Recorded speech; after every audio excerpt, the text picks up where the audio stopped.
రైతులకు నమస్కారం అండి. మీరు చూస్తున్న ఈ ఫీల్డ్ వచ్చేసి మెలినా సీడ్ కంపెనీ వారి అరుంధతి 142 అండి. లావు రకానికి చెందిందండి. దగ్గరలో 341 రకానికి దగ్గరలో ఉంటుందండి.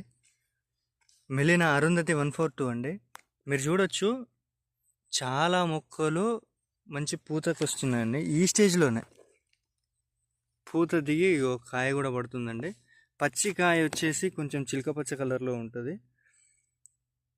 ఈ కలర్లో ఉండడం వల్ల రైతుకి బెనిఫిట్ ఏంటిదంటే అండి, తాలు శాతం చాలా తక్కువ ఉంటుంది, ప్లస్ టాలరెన్స్ ఎక్కువ ఉంటుంది.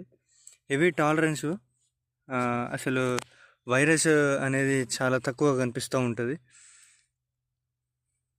మీరు చూడొచ్చు, ఈ స్టేజ్లోనే ఏ మొక్కకి చూసుకున్నా మీరు చూడొచ్చు చేనులో ఎంత పూత ఉందో. కింది నుండే అంటే స్టార్టింగ్